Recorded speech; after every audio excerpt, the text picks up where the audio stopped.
Mesdames, Mesdemoiselles, Messieurs, je voudrais vous souhaiter une bonne soirée. Je sais que vous ne regardez qu'une seule chaîne, la nôtre. Je vous remercie. Merci de votre fidélité. Ce soir, on va aborder des sujets qui, évidemment, nous vaudront quelques reproches demain matin, mais évidemment, c'est ça le but même de cette émission. Vous donner de l'information, vous informer au plus près sur des sujets qui sont traités par la rédaction, c'est clair, mais sur lesquels nous revenons chaque semaine, chaque début de semaine. Alors, pour commenter cette actualité, nous avons un petit nouveau. On va commencer par lui. Alors, je vous demande une mensuétude particulière à son égard, parce qu'il est en stage. Il s'agit d'un petit jeune que vous adorez. Il vient très rarement. Et là, on a beaucoup insisté pour qu'il accepte. Et il a accepté. José Anelka. José Anelka, alors je le rappelle, c'est l'ancien, parce qu'il se prend toujours pour le directeur de RCI, mais ce n'est pas le directeur de RCI, c'est l'ancien directeur de RCI, même si dans la rue, les gens lui disent, c'est toujours toi le boss.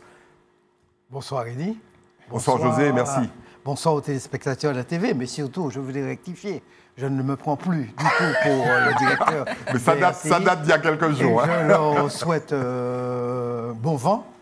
Mais dites la vérité aux gens. Oui. Je vous avais dit que je reviendrai quand vous présenteriez l'émission. Ouais, voilà, tout de suite. Voilà, encore un truc pour me faire mais c'est rien contre personne. C'est juste tout pour. Merci José. Je savais qu'il allait la placer. On a toujours nos princesses. Elles sont là. Frédéric d'Espagne, bienvenue. Bonsoir cher Eddy. Bonsoir à tous nos chroniqueurs et nos téléspectateurs. Merci. Vous avez un collier magnifique. Et notre deuxième princesse, Claude. Bonsoir. Bonsoir. Claude Titina, ça va? Très bien. Bon, ce soir, je vous rassure, Claude, il n'y a pas de droit de réponse. Mais, compte tenu des sujets qui vont être traités ce soir, je fais le pari que la semaine prochaine, vous allez vous en... pardon, j'arrête. Emmanuel de Rênal, toujours présent. Toujours présent. Merci d'être revenu, parce que vous nous manquiez. Merci. Ben, écoutez, je suis ravi d'être là ce soir. Très bien. Alors... je sais que certains d'entre vous ont des entreprises, que certains d'entre vous, dont moi, doivent de l'argent à la sécurité sociale. Je pense qu'après ce reportage-là, il vaut mieux faire très attention à vos miches. Sujet sur ce qui paraît être un moment extrêmement difficile pour une vieille institution, la mise sous tutelle, non pas de la sécurité sociale, comme certains ont pu l'écrire, mais du conseil d'administration de la Sécu. Sujet. En 2023 déjà, la Cour des comptes pointait du doigt des dysfonctionnements au sein de la gouvernance de la CGSS et proposait une administration provisoire de la Caisse de Martinique début 2024. Une situation que la MNC, la Mission nationale de contrôle et d'audit des organismes de sécurité sociale de Martinique, espérait voir s'améliorer, en vain. Défiance envers la présidence du CA, dérèglement de son fonctionnement, la situation s'est dégradée depuis plusieurs mois. Les décisions qui étaient prises n'étaient pas juridiquement valables, c'est-à-dire que vous pouviez avoir une rupture de confidentialité dans le conseil d'administration, vous pouviez avoir une problématique, comme je vous le citais tout à l'heure, de problème de parité dans une commission, c'est-à-dire que l'équilibre employeur et salarié n'était pas respecté dans une commission. Donc nous avons alerté la ministre sur cette situation et en fonction des éléments que nous avons pu lui produire au titre du contrôle de légalité, elle a pris cette décision de suspension du conseil d'administration et la nomination de M. Jean-Luc Izard. L'administrateur provisoire est donc nommé. Jean-Luc Izard, fonctionnaire d'État, assurera l'ensemble des missions du conseil d'administration de la CGSS Martinique. Cela jusqu'en février 2026, date de l'élection du nouveau directoire. Ce que la ministre a souhaité dans le cadre de cette mesure-là, c'est que réellement, on arrive dans une situation d'apaisement. L'idée, c'est l'apaisement et une perspective d'avenir pour la mise en place d'un nouveau conseil d'administration stabilisé dans une dynamique de construction et de coordination, je vais dire, avec les caisses nationales, Nous allons aussi avoir dans cette période la nomination d'un nouveau directeur général qui devrait arriver en début d'année 2026. Donc clairement, il nous faut apaiser la situation, ce qui n'était pas le cas encore il y a peu de temps. Assurance maladie, retraite ou CAF, en Martinique et selon la Cour des comptes, ce sont 2 milliards d'euros en prestations qui sont versés par la CGSS chaque année, contre 800 millions prélevés par l'URSSAF. Mais que les allocataires se rassurent, le changement de gouvernance de la CGSS de Martinique ne devrait pas avoir de répercussions sur l'instruction et le suivi de leur dossier. Bon, on va faire le point sur la Sécu parce que je vous rappelle que cet organisme verse aux Martiniquais, en tout cas paye leurs consultations, leurs examens, etc. pour plus de 1 milliard d'euros. Donc, quand on parle de la Sécu, c'est respect et puis valeur fondamentale pour l'équilibre social. Alors, je vais commencer par celui qui a le moins à perdre dans cette histoire, parce que lui est à jour de ses cotisations. Emmanuel, qu'est-ce que vous pensez de cette espèce de touille-bouille permanent? Parce que c'est un feuilleton, là. On est au quatrième sujet. En tout cas, on est sur une espèce de telenovelas sur la Sécu, et ça ne s'arrête pas, parce qu'on nous prévient que dans quelques mois, il y aura encore des bouleversements. Non, c'est une grande administration française qui traverse des troubles depuis... voilà ce qu'on appelle de la langue de bois pure et dure. C'est 6 directeurs en 5 ans, c'est la valse dans la gouvernance. C'est pire que le gouvernement. Oui, alors moi sur le fond, je vous avoue que je ne maîtrise pas complètement les tenants et aboutissants, et je crois savoir que sur ce plateau, ne vous inquiétez pas, il y a des qui spécialistes. maîtrisent le sujet.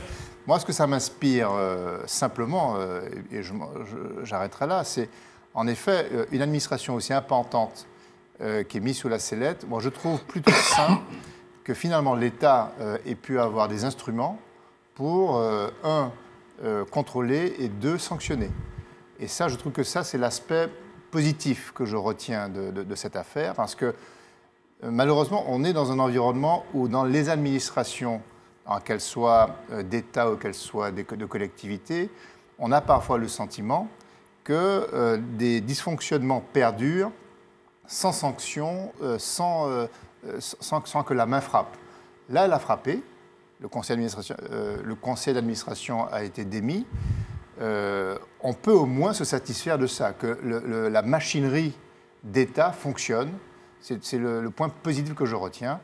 Et en espérant maintenant qu'il en sorte une option positive au mois de février, puisque c'est ce qu'on peut souhaiter. Mais voilà, parce que c'est une administration qui ne peut pas se permettre de dysfonctionner. C'est déjà suffisamment scandaleux comme ça, mais en tout cas, des décisions ont été prises. Et là, réjouissons-nous au moins que l'État ait pu activer ces outils. Frédéric, alors évidemment, vous allez vous mouiller un peu plus, quoi, parce que Emmanuel nous a fait une présentation toute simple, presque objective, et il n'a pas fait mention du rapport de la Cour des comptes qui avait mis en exergue des dysfonctionnements majeurs, y compris au sein du conseil d'administration. On se souvient qu'ils avaient mis à l'index un certain nombre de membres du conseil d'administration qui avaient eu des comportements un peu bizarres, notamment sur un plan financier. Alors, est-ce que ça, c'est une conséquence ou pas de cette première alerte de la Cour des comptes? Et pas que première. Vous êtes gentil. Donc, du coup, j'ai passé un petit week-end à éplucher effectivement les rapports de sécurité sociale de 2018 à 2024. Et j'ai trouvé des pépites. Enfin, c'est par hasard. Ouais. C'est par hasard, en fait. Une tutelle qui tombe comme ça, c'est... Et puis, ce sera peut-être le premier d'une longue liste. Hein. Donc, je peux, du coup. Ben, je vous en prie, mais on a quand même, pas trop longtemps. On va pas passer 6 ans de rapport. Non, mais je vais me mouiller. On parle de recouvrement. J'ai l'impression que quand on parle du rapport de la Cour des comptes, maintenant, on lève un peu les yeux. Oui, ça devient banal. Mais attendez, c'est une entité absolument objective. Ce sont des professionnels qui viennent rendre des verdicts et qui reviennent pour pouvoir énumérer les dysfonctionnements. Ce ne sont pas des hasards. Et ça va finir sous tutelle. Donc, attention, aux institutions, aux administrations qui ont régulièrement des sanctions des sanctions verbales, on va dire, écrites de la part du rapport de la Cour des comptes, ils agissent. C'est ça qui se passe aujourd'hui, c'est que ça se matérialise. Alors, je ne vais pas vous faire une liste à l'après-vert, mais déjà en 2018, on avait parlé d'un recouvrement défaillant avec la recommandation d'une URSSAF interrégionale, rappelez-vous. Tout à fait. Antilles-Guyane. Ce qui n'a pas été fait, aucune réforme structurelle, même pas un début n'avait été entrepris, avec un suivi très très lacunaire des créances. On parlait déjà de reste à recouvrer supérieur à 11%. En 2024, on s'est retrouvé avec, toujours dans les rapports, un service dégradé, des retards de retraite, 25 000 feuilles de soins et plus de 300 000 € non remboursés. Alors, je vous laisse imaginer que c'est uniquement la partie émergée de l'iceberg. Le respect des délais n'a pas été effectué, ainsi que la maîtrise durable des stocks. La gouvernance avec le conseil d'administration qui était déjà bloqué, ce n'est pas d'hier. On découvre aujourd'hui parce que c'est normal, c'est l'actualité. Mais ça avait déjà lieu. Et puis, est-ce que je vais parler des 923 agents et des 20% d'heures non réalisées? Est-ce que je vais parler... Mais oui, je sais que je le fais et je continuerai. Est-ce que je vais parler du guichet unique absent? Est-ce que je vais parler de la simplification de parcours qui n'a pas été effectuée? Est-ce que je vais parler du transfert à la MSA et la rationalisation, la MSA étant la mutuelle des agriculteurs? Est-ce que je vais parler d'un démarrage de tutelle nationale qui avait été déjà prescrit et puis on va dire pour une intégration douce et avec une coordination des caisses complètement insuffisante? Non, donc en fait, on se retrouve aujourd'hui avec des recouvrements non résolus, des retards persistants, une gouvernance extrêmement instable et aujourd'hui on se réveille et on pousse des cris d'étonnement. Non, en fait, tout ça était déjà écrit et tout ça n'est pas uniquement écrit pour la CGSS, on ne va pas uniquement désigner la CGSS, tout ça est déjà écrit sur de nombreuses administrations martiniquaises. Je vous invite à consulter les rapports de Cour des comptes. Et on s'était dit qu'il y avait une sorte d'impunité par rapport à tout cela. Non, aujourd'hui, l'État vient demander son argent parce que la réalité, c'est que les caisses de l'État aujourd'hui sont, on va dire, de plus en plus problématiques. Oui. Et je vous rappelle que Nicolas Sarkozy est incarcéré demain, le 21 octobre. Alors, il n'y a pas de lien avec la sécurité sociale, rassurons-nous. Mais... Simplement, ce rapport a eu pour conséquence un certain nombre de plaintes, notamment des syndicats, et il semblerait qu'il y ait une enquête qui soit en cours. Donc, attachons nos ceintures. Le petit nouveau, le stagiaire, va nous dire ce qu'il pense de tout ça. En fait, José, vous démarrez sous les chapeaux de roue. Laissez-moi au moins vous poser la question. José, vous avez payé des cotisations sociales salariales et patronales, et vous avez tenu à ce que tout ça se passe dans les règles. Rappelons que la sécurité sociale, les entreprises martiniquaises doivent beaucoup d'argent à la Sécu, donc ils nous tombent dessus. Mais c'est normal. Mais rappelons que les collectivités locales, avec des élus à leur tête, doivent aussi beaucoup d'argent à la Sécu. C'était une règle incontournable chez moi, de toujours, et même pour des clients à l'époque, parce que j'ai eu à travailler pour de nombreuses sociétés, faire en sorte que les cotisations soient payées en temps et en heure. Je crois que c'est le respect qu'on peut avoir à l'endroit des salariés que l'on embauche. Frédéric a fait brosser le portrait et je sais qu'en face de moi, vous avez une conclusion qui va venir et qui va bien vous occuper. Je réserve j'allais dire, la meilleure pour la fin. Pour la fin. S'agissant de ce qui nous préoccupe aujourd'hui, Frédéric l'a dit, si ça n'était que la sécurité sociale qui était comme grande entreprise nationale de chez nous, manière de parler, qui avait ces dérives, ce serait heureux. Vous n'allez pas nous donner quelques scoops, là, ce soir. Non, je ne cite personne. Ce qui me navre, c'est que ce sont des entreprises, et vous avez bien précisé quelque chose, il faut bien que les gens l'entendent, c'est le conseil d'administration de l'institution qui est épinglé aujourd'hui, pas l'institution. Oserais-je rappeler à ceux qui dirigent, qui président aux destinées de la sécurité sociale, qui sont là pour présider et pas pour diriger. Il y a un dirigeant dont c'est le métier. Il y a un directeur dont c'est le métier. D'ailleurs, il semblerait que dans un courrier, le dirigeant rappelle ça au président. Oui. Je crois qu'on a les mêmes sources. Voilà. Et puis là, on parle globalement, c'est ce dont a parlé Frédéric, de tout ce qu'on a épinglé depuis 2008 à la sécurité sociale, mais on ne parle pas de la base de la sécurité sociale, la souffrance qu'il y a à l'intérieur, les salariés, tout un certain nombre de dysfonctionnements dont on voit un peu les conséquences. Moi, ce qui m'embête considérablement à vous entendre, quand on entend ça, c'est que ce sont des entreprises martiniquaises dirigées par des Martiniquais qui sont encore sous tutelle, ils vont le chercher. Et c'est ces mêmes-là, en d'autres circonstances, qui demandent des pouvoirs élargis pour ne rien faire. Voilà. Moi, je dis ça, je dis rien. Non, en fait, la boucle est bouclée, c'est ça? Voilà. Puisque une partie, rappelons-le quand même, une partie des membres du conseil d'administration ont été et sont des élus. Mais oui. Il faut le rappeler. Mais oui. Voilà. Ah oui. Donc, voilà, José, on a compris, le missile était non, parfait. Non, il faut qu'à un moment donné, que l'on puisse se ressaisir, se verticaliser et se dire, quand nous avons la responsabilité d'entreprise, qu'on mène à bien ces entreprises-là et qu'on ne fasse pas l'autruche, qu'on ne fasse pas le semblant de ne pas voir les dysfonctionnements. Et quand les gens entendent ce dont vous parlez sur la sécurité sociale, la plupart des Martiniquais imaginent la sécurité sociale comme ce que j'appellerais une entreprise étalon, un modèle d'entreprise. Ouais. Or, ce n'est pas le cas. On se rend compte quand on est à l'intérieur, quand vous discutez avec les salariés. Alors, effectivement, Frédéric est allé chercher auprès de la Cour des comptes, je suis allé chercher à la base. Vous avez appelé avec les salariés. Ceux qui font le quotidien de la caisse. Et en fait, on s'imagine, vu de l'extérieur, que c'est une entreprise qui devrait être un modèle, puisque c'est là que vous allez vous plaindre quand vous n'allez pas bien dans votre travail, et ainsi de suite. Mais il y a longtemps, quand à l'intérieur de nos entreprises, on cherchait à avoir un médecin de la sécurité sociale pour venir faire un contrôle, il vous répondait « mais on n'a pas assez de médecins pour contrôler les salariés de la sécurité sociale ». Donc, ce n'est pas nouveau. C'est très juste, ça, c'est vrai. Je pense qu'on va passer un moment agréable ce soir. La star, Mais non. la star de l'enquête, de l'investigation. Je me mets la pression. Et là, avec nous, Claude, vous avez appelé. Alors, José a appelé les salariés. Frédéric s'est tapé un week-end complet à relire les rapports de la Cour des comptes. Vous avez tout fait, y compris des petits coups de fil à Paris. Oui, bien sûr. On apprend plus de choses quand on est à Paris qu'ici. Alors ici, c'est chape de plomb.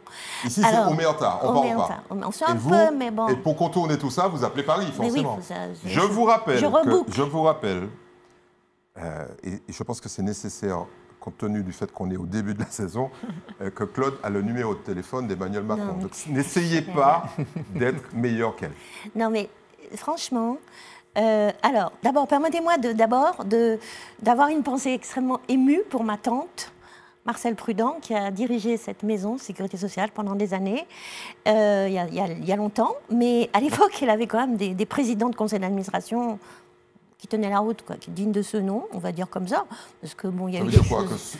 Non, je n'ai pas dit ça. Je dis qu'il n'y a jamais eu de salariés qui ont envahi un conseil d'administration pour les empêcher de tenir le conseil. En fait, par exemple, c'est une nouveauté. Pour demander le départ du président. Pour demander le départ du président. Enfin, qui ont envahi, qui ont fait du grabuge. Ils étaient une trentaine, mais il y en a quand même 960. Mais enfin, quand même. Et puis, de grands présidents, alors comme notre ami José est trop humble, il a un oncle, René Fabien, qui a été président du conseil d'administration de cette maison. Enfin, il y a eu des présidents qu'on a connus, enfin, c'était un peu feutré, enfin, il se passait des choses, mais quand même, là, par contre, tout est sur la place publique. Enfin, pas tout à fait tout. Alors, l'origine, rapidement, non, c'est une histoire un peu... C'est une histoire un peu créole. Allons faire court. Oui, on fait court. Non, j'essaye d'être bien ciblée. C'est une histoire un peu créole, pardonnez-moi, vu de Paris, dans le sens de gouvernance à la créole. C'est-à-dire, premièrement... C'est plutôt péjoratif dans leur bouche, ça? Oui, c'est pas très positif. Enfin, c'est ultramarin, outre-mer, vous appelez ça comme vous voulez. Mais ça se passe un peu chez nous, un peu moins, un petit peu en province, mais un peu moins. Je m'explique.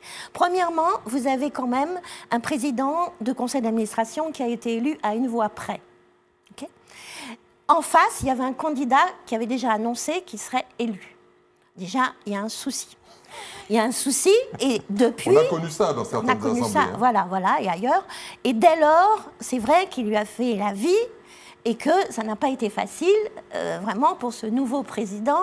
Voilà, il faut rappeler quand même, on ne l'a pas dit, moi j'ai cherché la liste des personnes du conseil d'administration, alors on vous dit 4 représentants de X, Y, Z, il n'y a pas les noms, ce n'est pas nominatif, sur le site de la CGSS. Je dis ça en passant, mais quand même, il y a des représentants des syndicats, du patronat, des personnalités qualifiées, ils sont 25 membres, bien sûr, un nombre impair. Bien, alors il y avait déjà ça au départ. Ensuite, il y a eu des choses un peu particulières, bien locales. Alors, il y a des membres qui ont cru que, ma foi, finalement, ils pourraient avoir soit un avancement via le président, soit demander l'embauche pour leur famille aussi. Bon, ça se fait pas. Le directeur ne s'est pas laissé faire dans un premier temps. Il y a eu d'autres personnes. Alors, du coup, ces membres-là ont été démis par le président. C'était des gens qui étaient dans la même centrale syndicale. Donc, rififi à tous les étages, si je puis dire. José est en train de perdre tous ses moyens. Là. Pas facile à tenir des conseils d'administration qui se sont fort peu. Enfin, ça a continué un peu, mais c'était de plus en plus difficile. Parfois, il n'y avait pas le quorum, etc., pour les tenir véritablement. Donc, et un conseil d'administration, ça valide le budget, ça décide, c'est une orientation, ce sont des orientations politiques quand même, et qui, finalement, le directeur général est là pour exécuter ce qu'on lui demande. Le directeur lui-même, alors on a vu un monsieur du contrôle interne. Voilà. Le monsieur du contrôle interne, bon, lui aussi, il vous souhaitait une embauche. Voilà, mon avis, là, on n'est pas anti-pro. Lui aussi, bon, enfin, il y a des choses particulières. Enfin, tout le monde a essayé dans tous les sens, je vais dire comme ça. Il y a des courriers qui circulent. Il y a des courriers, on le sait. Oui, il y a des tracts, il y a tout ce qu'on veut. Ouais. Alors, finalement, de concert. Alors, le président... On conclut, Claude. Oui, on conclut parce que là, on a explosé le timing. Oui, d'accord. De concert, je parlerai moins pour un autre sujet, de concert avec la tutelle, parce que ce sont des confédérations. Les syndicats sont des syndicats nationaux, attention. Hein. Ouais. Donc, CFDT, FO, ce n'est pas tous les syndicats locaux. Hein. C'est national, donc ils reportent au national. Et de concert avec le national à tout point de vue, parce que tout le monde a des contacts, le président s'est dit, n'a pas démissionné, on l'a poussé à la démission quand même, hein. Oui. Il n'a pas démissionné, de concert, tutelle, c'est 2 concerts, on a nommé un administrateur provisoire, et finalement, il y aura une sorte de lessiveuse, entre guillemets, parce que le directeur devait partir en juillet, il part en décembre, le contrôleur, truc bidule, on va faire tout à fait long feu, il y aura un nouveau directeur général, donc le 9 février, nouvelle élection. 2026. 2026, pardon, l'année prochaine, dans 3 mois, 4 mois, donc on va voir qui sera élu. Il semblerait que ce soit-ci, il y a un côté paritaire, ce soit plutôt côté employeur que côté syndicat, mais on verra. Après, c'est une élection, c'est une élection. D'ailleurs, vous avez déjà les noms des candidats. Oui, il y a des candidats. Alors, tout ça pour dire que on espère qu'à partir du 9 février, début février, enfin une fois que tout ça sera mis en place, cet organisme, le conseil d'administration, parce que la Sécu fonctionne plus ou moins, mais que l'organisme sera à nouveau sur des rails corrects. Apaisement, et que comme des disait conseils d'administration pourront se tenir. Voilà. Très bien. Mais c'est particulier. Alors, vous vous rappelez qu'il y a 1 an, presque jour pour jour, ça cramait sec un peu partout. C'était la révolution dans les rues. Je fais ça exprès pour énerver un peu Emmanuel de Rênal.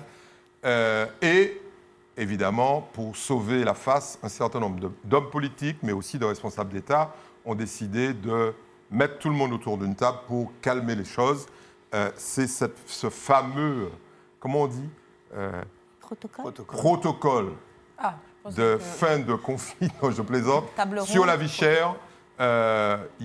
Sujet d'un moment historique, il faut quand même le reconnaître, parce que derrière tout ça, on se pose la question de savoir si tout ça a servi à grand-chose. Sujet. L'heure du 3e point d'étape, mais surtout l'heure des comptes, 1 an, jour pour jour après la signature du protocole, qui promettait de donner aux Martiniquais plus de pouvoir d'achat.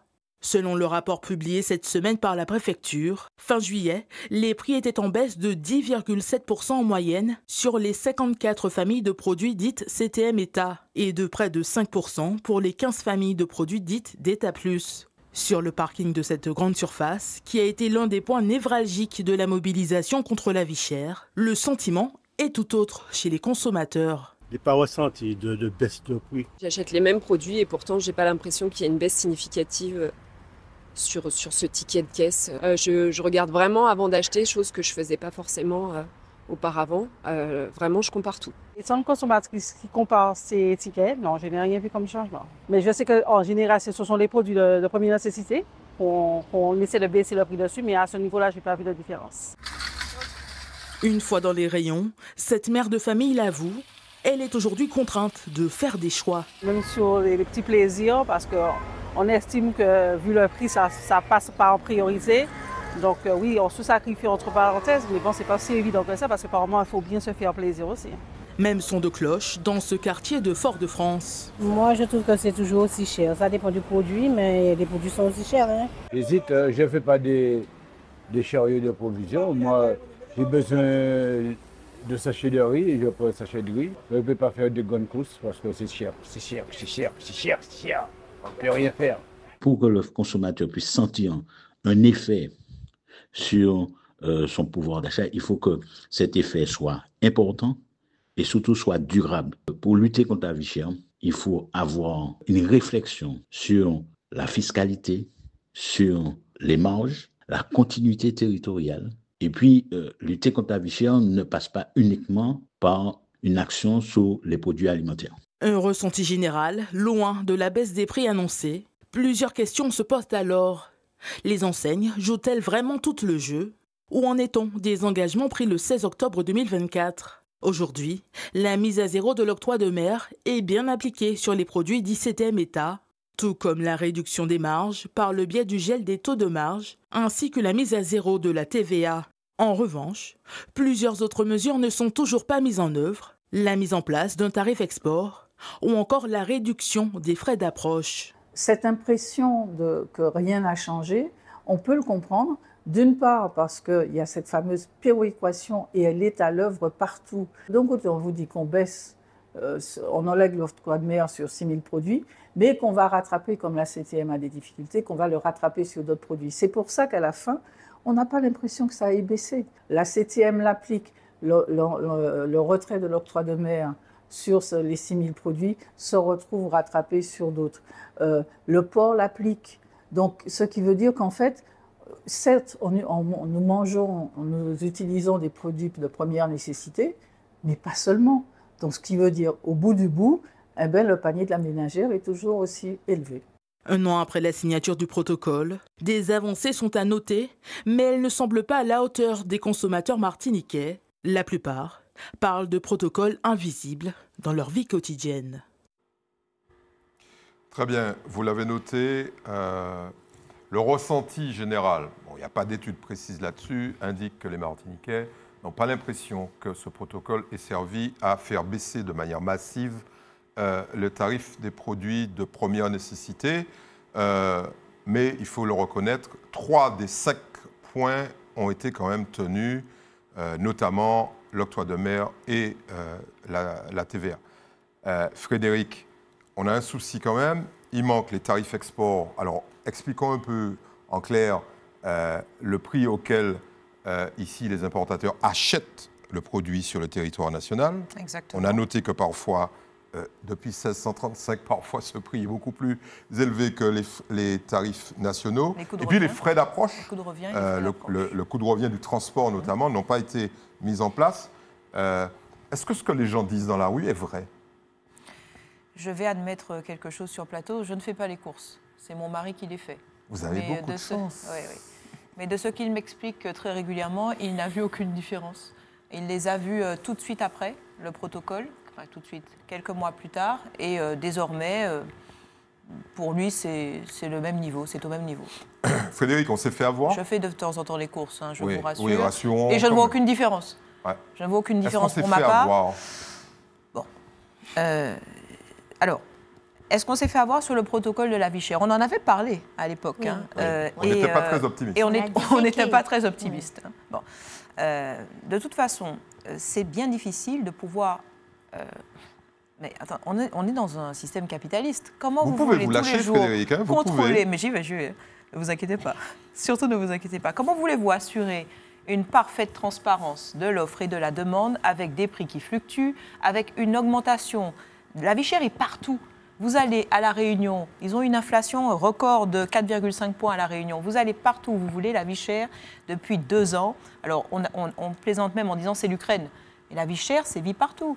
Et comment voulez-vous assurer une transparence des marges? Là, on n'est plus dans une économie capitaliste, on est dans une économie communiste. On ne peut pas arriver à faire ce genre de choses. C'est-à-dire qu'il faut à ce moment-là qu'on arrête et que ce soit l'État qui gère la grande distribution. Donc, de toute façon, ce protocole, j'étais depuis le début, extrêmement... pas pessimiste, mais je savais que ça mènerait à cela, puisque les mêmes causes entraînent les mêmes effets. Vous savez, un objectif flou, sans vulgarité, entraîne une connerie précise. C'est ça la règle. On va retenir cette formule, je sens que Emmanuel l'a déjà noté de toute façon. Je m'en arrête. Mais comme il est dans la pub... Je n'ai pas un discours de l'échec. J'ai vraiment ce discours de l'objectif qui a été flou et du process qui n'a pas nécessairement...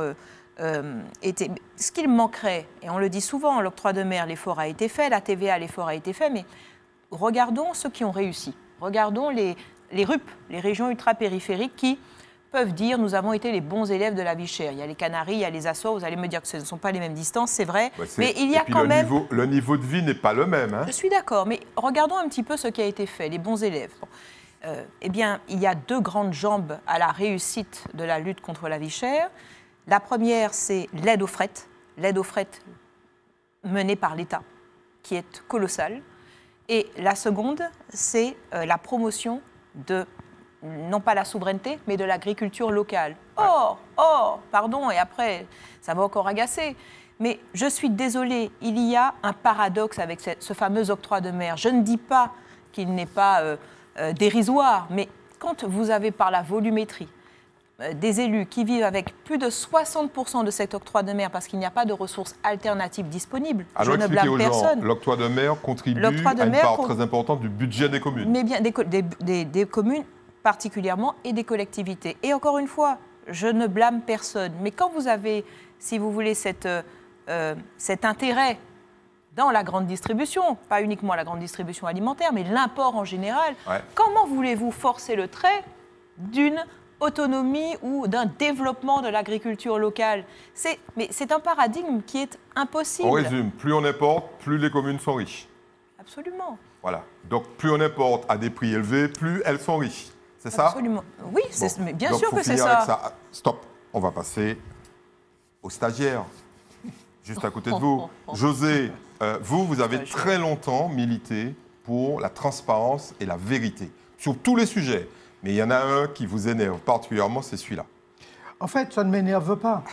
Ça ne m'énerve pas. Parce que, en fait, le bon monsieur que vous avez écouté tout à l'heure, qui, quand il a besoin d'un sachet de riz, va s'acheter son sachet de riz, lui, s'il achetait 2 € en 2024 et qu'il achète 2,10 € en 2025, il sait bien que les prix fluctuent à l'achat, à la fabrication.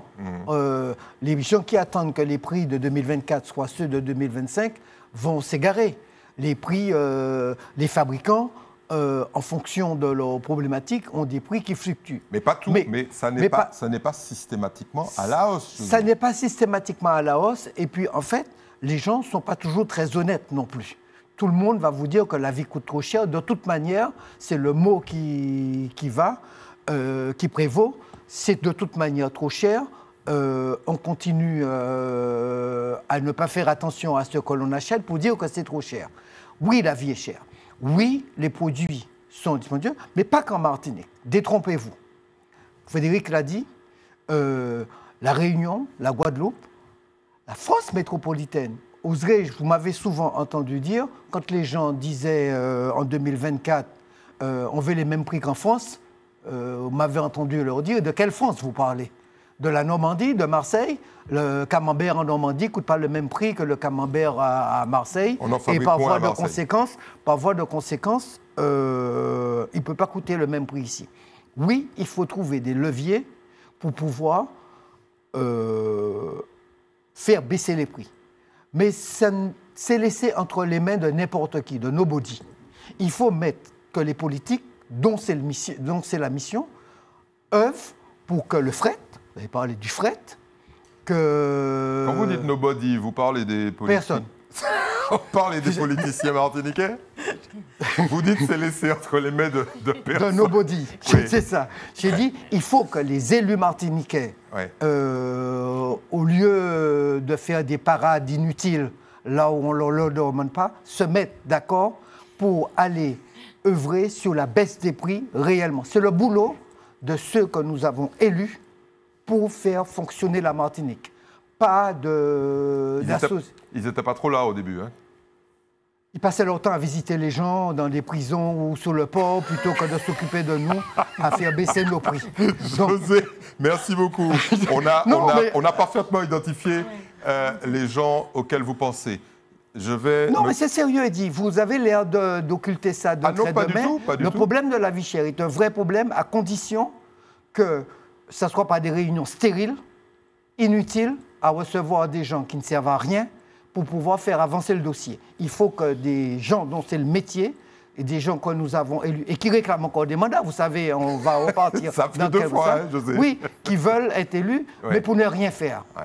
On devrait exiger... Vous savez, quand je faisais de la radio, je militais pour que chaque député, chaque maire passe une espèce de bilan tous les 2 ans pour qu'ils nous disent qu'est-ce qu'ils ont fait. Ouais.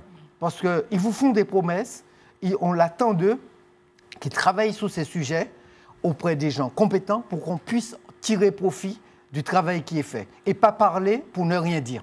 Ils pourraient vous rétorquer que ça fait 1 an qu'ils attendent une loi sur la vie chère et qu'à force de gouvernement explosé, cette loi n'a toujours pas été votée. Ils font partie de ceux qui font les gouvernements, ceux-là même. Ah oui, c'est vrai en plus. Vous oubliez ça? Il y en a qui ont fait exploser des gouvernements. Donc toujours un paradoxe. Fantastique. Alors, Claude, ne riez pas, Claude. On traite des sujets sérieux, comme vient de le rappeler notre ami José. Vous, quand vous appelez vos potes à Paris et qu'ils vous disent « Non, vous n'êtes pas notre priorité », parce que vous avez déjà entendu ça. Oui. Ce n'est pas la priorité de voter une loi sur la vie chère. Vous êtes déçu ou vous êtes, comme Frédéric, extrêmement pragmatique et réaliste. Vous ne vous attendiez pas à une révolution. Non, bon, il y avait toute une excitation autour de ça, et puis on verra ce que ça va donner. Le Premier ministre a dit que désormais, il n'y a plus de 49.3, le Parlement est libre et va décider et va amender s'il le souhaite, etc. Donc on va voir comment le Parlement... Là, ils disent le Parlement, là, c'est Ils ont jusqu'à, rappelons-le, jusqu'à fin décembre. Hein. Tout à fait. C'est le rôle des parlementaires, qu'ils soient à l'Assemblée, je rappelle, comme au Sénat, sachant qu'on a quand même 4 parlementaires qui ont voté pour la censure, donc je ne sais pas s'ils seront beaucoup écoutés, mais enfin, ils vont jouer leur rôle, ils vont amender avec leur groupe parlementaire respectif. C'est une chose. Moi, je voudrais dire 2 choses, et vous inquiétez pas, je serai rapide. Premièrement, depuis quand est-ce que, d'une année sur l'autre, les prix sont les mêmes? Même pas en rêve. Ouais. Depuis toujours. Et donc, les gens disent « ça a augmenté ». Non, mais chaque année, ça augmente, oui. Chaque année, ça augmente. Donc, je ne vois même pas où est le truc. Oui, mais depuis Claude, quand? Comme je le disais à José, ce n'est pas toujours dans le même sens, quand même. Non, mais bon, alors, il y a eu certaines choses, il y a beaucoup de promotions. Je rappelle quand même à nos téléspectateurs, parce que j'en connais, nous en connaissons, qui vont d'un supermarché à l'autre, ou bien l'autre à Ducos, à 10-15 km. Si on regarde le coût de l'essence pour acheter 2 packs, ça revient plus cher. Donc, il faut bien faire attention à ça. Maintenant, l'essence coûte cher, donc il faut bien faire attention. Bon, bref, ça, c'est leur problème. Mais il y a eu des petits efforts. Je vais laisser Emmanuel en parler sur le BQP, le bricolage, le ci, le ça. Mais ce que je veux dire, quand même, premièrement, François a parlé de l'histoire, et vous en avez parlé de l'histoire de la péréquation. Dans le sujet. Dans le sujet. Sur l'octroi de mer, moi, j'aimerais bien que ce soit un petit peu plus transparent, parce que jusqu'à présent, je ne sais pas quels produits sont concernés. Il y a l'octroi de mer régional aussi, 2,5%, ça fait 26 millions dans les caisses. C'est pas assez tranquille, fin juillet, dans les caisses des collectivités. 2,5%, ça a l'air comme ça, mais on parle quoi? On parle de baisse de prix qu'on voudrait de 2%, 3%, donc ça fait aussi partie du truc. On ne sait pas, on sait que les téléphones vont coûter moins cher, l'informatique, les télévisions, tout ça. Je me pose des questions pour l'alimentation animale et les cosmétiques. On m'a dit que non, mais mon vétérinaire me dit que c'est pas vrai, que ça a beaucoup augmenté pour mes 2 chats. Je savais que vous alliez exploser dessus. Voilà. Donc, je vais dire, on a tous ces éléments sur la vie chère. Et puis, finalement, alors tu as parlé de l'aide aux frais, Frédéric, juste pour préciser pour nos téléspectateurs qu'une grande partie vient de l'Europe. Et que malheureusement, c'est géré, c'est comme ça, c'est géré par la CTM. Et les entreprises touchent cette retraite à N plus 2, plus 3, plus 4. Vous imaginez bien que ça ne rentre pas dans le calcul des prix. Donc, on est dans la même situation, à peu près. Quelques petites évolutions, tant mieux. J'espère que les gens, alors ce qu'il faut faire un effort, je termine là-dessus, il faut vraiment se baisser. Et ce n'est pas tout le monde qui peut le faire. C'est tout en bas, les prix les moins chers, les MDD, tout volontaire. Ça. Les marques de distributeurs. Ça, c'est du marketing des GMS. Mais c'est ça qu'il faut acheter. Si Emmanuel, vous qui êtes... en lien avec ces distributeurs, parce que ce sont des annonceurs. Rappelons que vous êtes un chef d'entreprise et vous êtes actif dans la communication, la pub, comme on dit un peu vulgairement. Vous êtes attentif à cette évolution. Vous aussi, je crois me souvenir que vous n'étiez pas très optimiste. Non, je n'étais pas optimiste parce que le dossier a été très mal abordé. Il a été abordé en fléchant uniquement sur la grande distribution, alors qu'en réalité... On sait très bien que les limites, elles sont très rapides à atteindre, et elles ont été atteintes très rapidement. Je rappelle que l'alimentaire, c'est 14% de la consommation d'un foyer moyen. Le panier moyen, c'est 14%. Alors que la mobilité, le transport, c'est 20%. L'essence ? Alors moi, ce que j'ai envie de vous dire, c'est que bien évidemment, il y a ce qu'on ressent et à la réalité. Alors c'est vrai que quand on se cantonne sur les 6 000 produits de première nécessité, les prix ont effectivement baissé, c'est une réalité. Le problème, c'est que pour baisser ces prix-là, il a fallu augmenter les autres prix, c'est ce qu'on appelle la péréquation. Et quand vous entrez dans un magasin, eh bien, vous avez face à vous des centaines de milliers de produits. Et donc le sentiment que la vie est plus chère, il est réel puisque les prix ont réellement augmenté. Et je vais vous prendre un exemple très précis, on parlait de fiscalité, donc l'octroi de mer, précisément. Je rappelle que les efforts de la CTM pour baisser les prix sur les produits de première nécessité s'élevaient à 4 ou 5 millions d'euros. C'était ça l'effort consenti sur l'octroi de mer. Un an après, il y a une augmentation de 28 millions d'euros sur d'autres produits. Autrement dit, sur un an, vous avez une fiscalité de plus 24 millions d'euros qui pèsent sur les produits. Donc ça, c'est le premier point. Et puis en réalité, on peut constater que le pouvoir d'achat des Martiniquais a baissé. Moi, je le dis très clairement, mais pas à cause de la grande distribution, à cause des grèves du transport. Je suis désolé, mais quand on ne peut plus circuler, eh bien, ça coûte très cher aux consommateurs. À cause des grèves de l'eau, il y a quand même des gens qui ont dû acheter de l'eau minérale pour se doucher. Ben ça pèse sur le portefeuille, et puis à cause des grands dysfonctionnements de tous nos services publics, du fait aussi des carences et des difficultés de nos collectivités qui pèsent sur le pouvoir d'achat des Martiniquais. José, 30 secondes. Un mot, juste deux mots, pour vous dire qu'effectivement, il y a une catégorie de personnes, de consommateurs pour lesquels les prix ont flambé. C'est tous ceux qui ont perdu leur travail en 2024 quand on a brûlé les entreprises. Quand ils n'ont pas pu aller travailler, Emmanuel dit le transport, quand ils ne peuvent pas prendre le transport pour aller au travail, ils perdent leur boulot. Ces gens-là peinent et c'est douloureux pour eux. Le panier devient très douloureux pour eux puisqu'ils ont une capacité d'investissement qui a diminué. Ils ne se rendent même pas compte. Tous les prix sont trop chers pour eux. Ces gens-là, ils n'ont pas perdu leur travail par hasard. Il faut qu'on rappelle que ces mouvements en parallèle ont eu des conséquences néfastes pour beaucoup d'entreprises et pour beaucoup de salariés. Alors, on parlait de violence. On va terminer sur cette thématique. On a franchi la barre de la vingtaine. On est à 30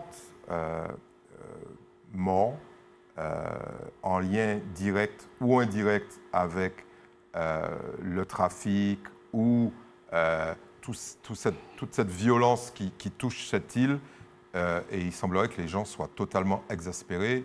Nouveau sujet, puisqu'on a déjà traité cette thématique, nouveau sujet sur les homicides. Sombre période pour la Martinique qui enregistre mercredi dernier son 30e homicide et le 26e par arme à feu.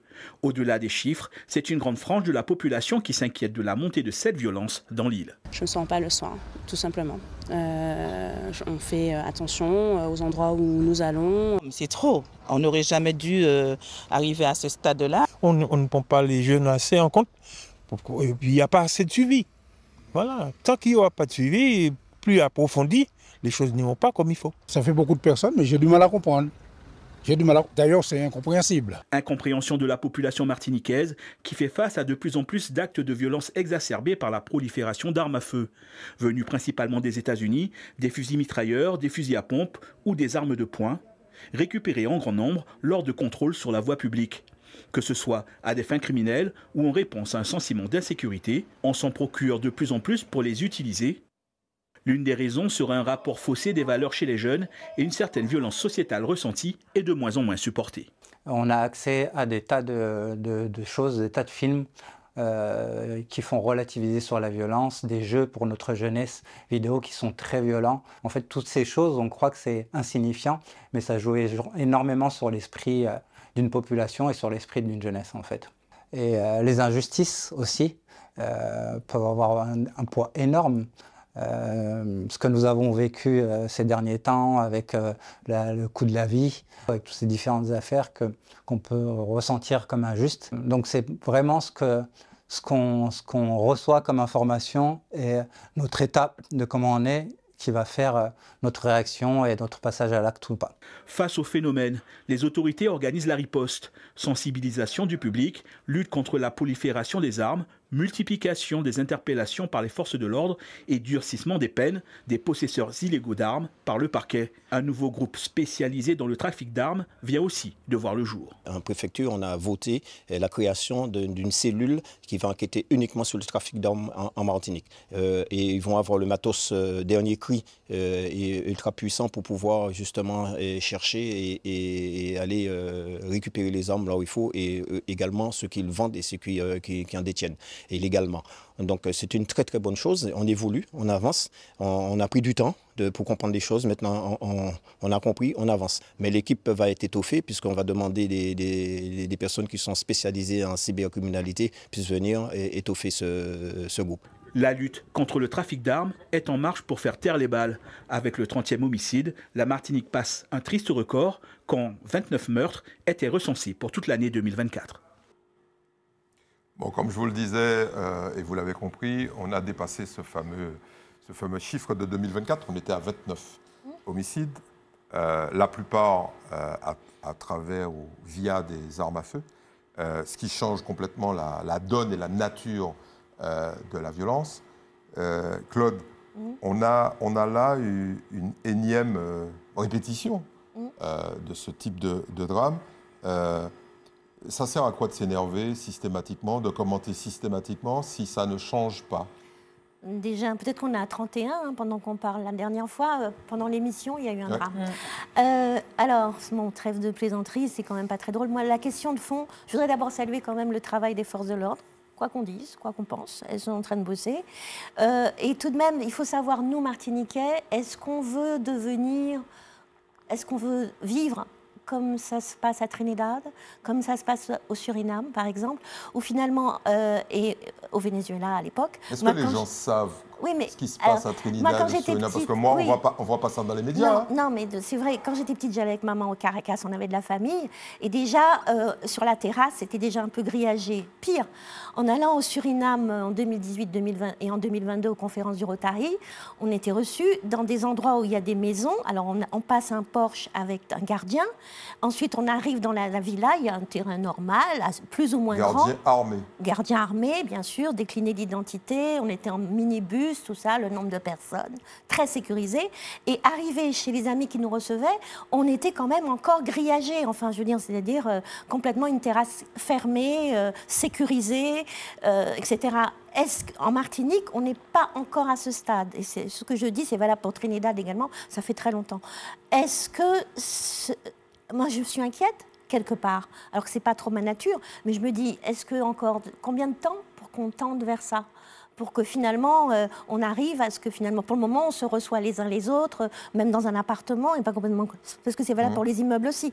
Donc, on est quand même là, à chaque fois, on dit on passe un seuil, un cap, je ne sais pas comment le dire, mais avec non seulement la circulation des armes, il y a la circulation, il y a l'usage qu'on en fait, avec des balles perdues, plus ou moins, des règlements de compte. Donc on dit que c'est, pour le moment, on se contente de dire que c'est externe, c'est pas trop interne, on parle même de gangs, quand avec vous dites des interne surnoms. ou externe, vous dites... Des gens, des Martiniquais, nègres contre nègres martiniquais, ou bien que ce sont des gens venant des autres îles, voilà, ou d'ailleurs, pas seulement des îles. Et votre opinion est faite sur ça?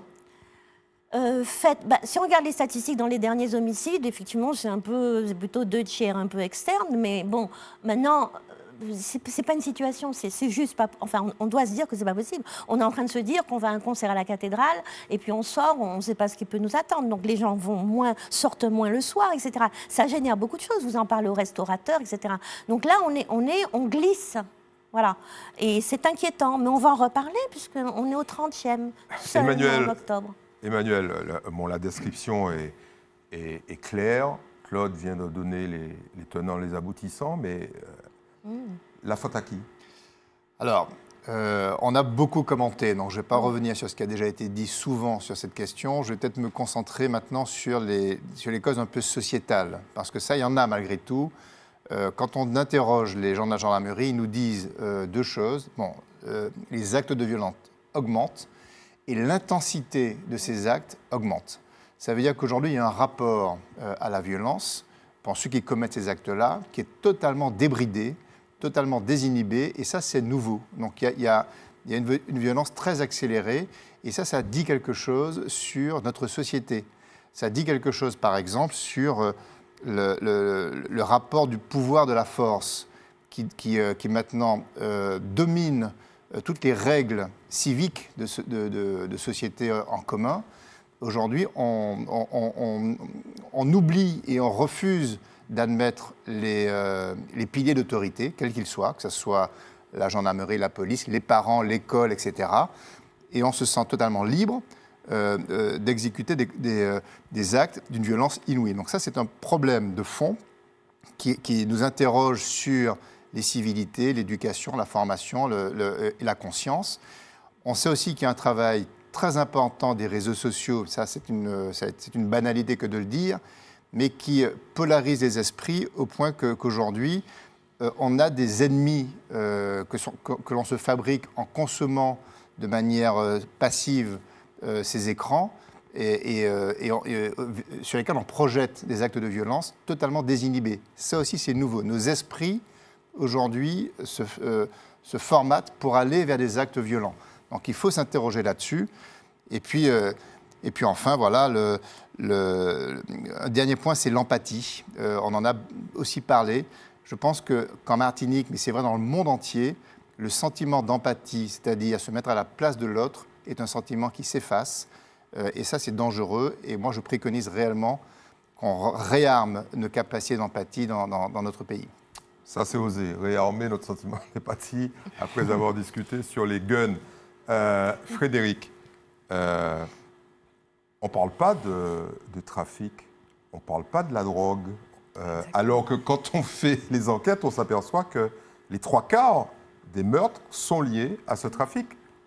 Précisément, Eddy, déjà, il faut quand même, c'est une parfaite introduction, dire qu'il y a de plus en plus de trafic d'armes pour le trafic d'armes. Oui. Le trafic d'armes est extrêmement lié au trafic de drogue, il l'est toujours, mais aujourd'hui, c'est devenu un outil de glamourisation, de pouvoir montrer son arme sur les réseaux sociaux, tu l'as dit, sur TikTok, sans d'ailleurs être forcément embêté, hein, mais c'est devenu en fait comme un Gucci, un sac Gucci ou un sac Chanel. Hein, même pendant les enterrements. Même pendant les enterrements, quand on suit un cortège à Dillon, on peut tirer. Comme ça fait partie du folklore, n'est-ce pas ? Et de plus, on a non seulement ce côté, d'un côté la glamourisation, et de l'autre côté, pour être un bon père ou une bonne mère de famille, on est en train tout doucement de s'acheminer vers le modèle américain, de dire moi je protège ma famille, j'ai une arme parce que je suis responsable. Et je suis une milice, exactement, et on se retrouve avec une multiplication des milices privées. Donc, on est vraiment dans une exactement. Bon, et puis, quand j'entends le terme sentiment d'insécurité, on n'en est plus au sentiment. Hein. C'est plus un feeling. Hein. On est dans une profonde réalité avec, on explose la moyenne nationale. Ne parlons pas des tentatives d'homicide. Oui. On a énormément de tentatives. Plusieurs centaines. Et donc, pour en revenir à votre question, pardonnez-moi, de ma circonvolution, au niveau du trafic de drogue, combien de fois ai-je parlé sur plateau du trafic de drogue avec les collègues qu'on les a disséqués, mais j'ai bien écouté avec beaucoup d'attention le micro-trottoir, et s'ils avaient raison. Et si c'était bien une question, notre population parle dans son micro-trottoir d'éducation, de prévention, également de cadre. Alors je suis allée voir les pays où il n'y a pas de drogue, et ce qu'ils font. Si vous me le permettez, je ne vais pas être longue. Singapour, loi ultra répressive, contrôle frontalier, prévention scolaire, juste 3 exemples. Japon, tolérance sociale quasi nulle, répression des personnes consommant de la drogue, éducation morale forte, Émirats arabes unis. Après, je m'arrête. Surveillance douanière massive, dissuasion extrême. Suisse, politique de santé publique, réduction des risques. Je m'arrête. Les pays qui affichent les plus forts trafic de drogue ont plusieurs leviers, un haut niveau d'éducation, des dispositifs de prévention et une gouvernance efficace et répressive par rapport à la drogue. On connaît les solutions. Très bien. Un demi-mot. C'est à vous, José. Un demi-mot. En fait, c'est une belle synthèse de tout ça. Emmanuel l'a dit. Avant, on respectait des politiciens, des ecclésiastes, des maîtres d'école et tout ça, et on a perdu cet absent.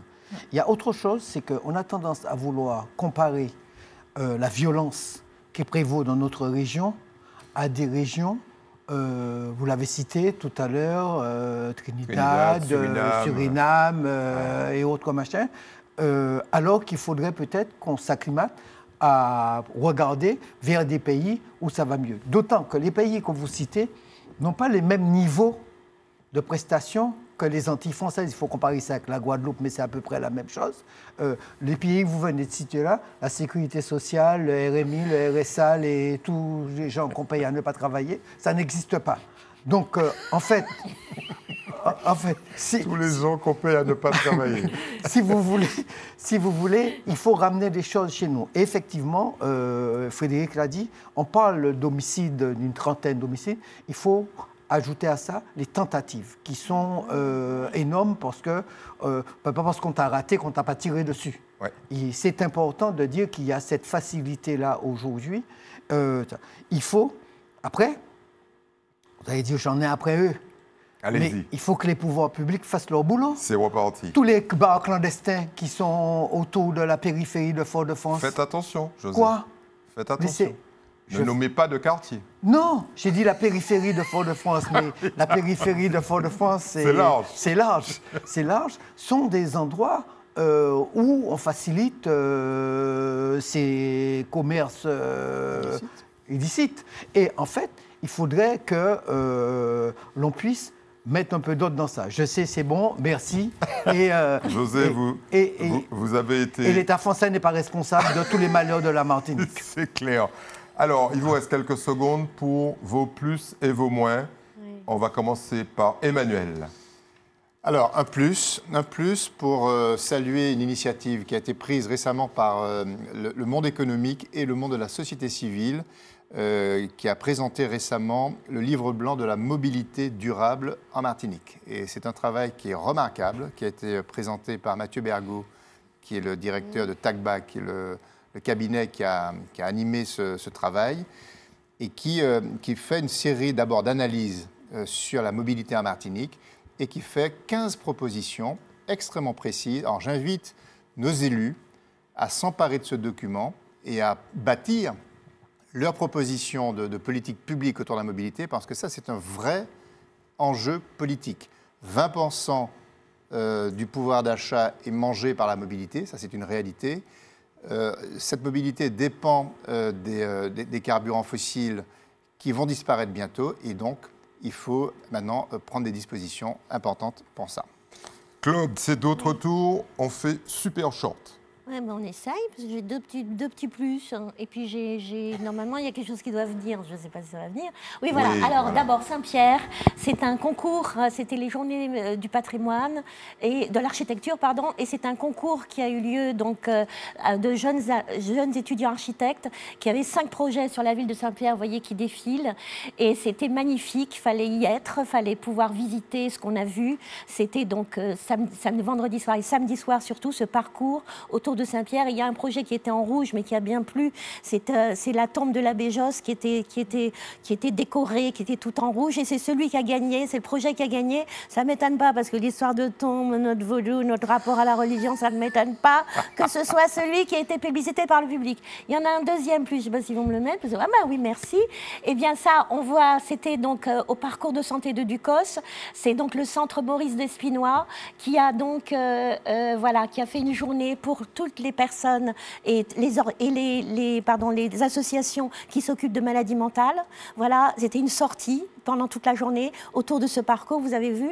Et c'était aussi avec, je le dis, Club Rotary de Fort-de-France. On a financé une petite chose, les gonflables, voilà, pour les enfants. Mais c'était une très belle matinée. Bravo, bravo pour la santé mentale. Très bien. J'ai 102 minutes, vous avez vu? Très bien, Claude. Je vous rassure, la régie tient absolument à ce que vos images puissent être diffusées. Vous n'avez aucune crainte à avoir. Voilà. Frédéric. Oui, je voudrais rebondir sur un communiqué de la régie des transports de Martinique. Importante perturbation à prévoir samedi 18 octobre. Je vous rassure, c'est passé sur la ligne A du TCSP en raison de l'utilisation non autorisée des voies réservées par des pelotons de cyclistes. Donc le communiqué admet par conséquent que depuis des mois, les cyclistes occupent les voies du TCSP au point de paralyser un service public essentiel sans qu'aucune mesure ferme n'ait été prise. Suspendre une ligne de transport pour utilisation non autorisée révèle, à mon sens, désolé, une faiblesse de gouvernance. On constate, on s'excuse, mais on n'agit pas. Ni contrôle, ni sanction, ni coordination réelle avec les usagers concernés. Les conséquences, elles sont lourdes, des retards, des pertes économiques, une atteinte à l'image du réseau et la confiance du public, si tant est qu'il l'avait encore. Et sous des airs d'annonce neutre, ce texte traduit surtout le renoncement à faire respecter la règle, et c'est pour un service public le plus grave des signaux. Merci beaucoup. Vous aurez remarqué que sur le trajet du TGV, il n'y a pas de cyclistes. J'ai remarqué. Peut-être que le TCSP ne va pas assez vite. Rapidement, José.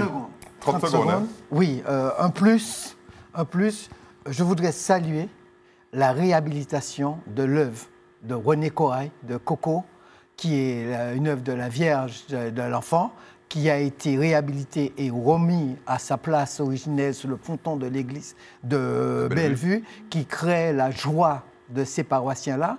Mais je voudrais juste ajouter, parce qu'en fait, d'abord, cette œuvre date de 1962, d'aucun d'entre vous n'était pas né, et que ça a été réhabilité avec le surplus de l'argent de la vie chère de certains mécènes martiniquais. Qui contrôlent la distribution. Stop. D'architecture aussi. Stop. Je vais essayer d'en placer une, Claude. Ah oui, c'est vrai. Très rapidement. Je ne vais pas développer, mais je vous rappelle que nous suivons avec attention tout ce qui va se passer au cours des procès à venir. J'en ai noté 6. Donc restez attentifs, notamment des procès politico-judiciaires.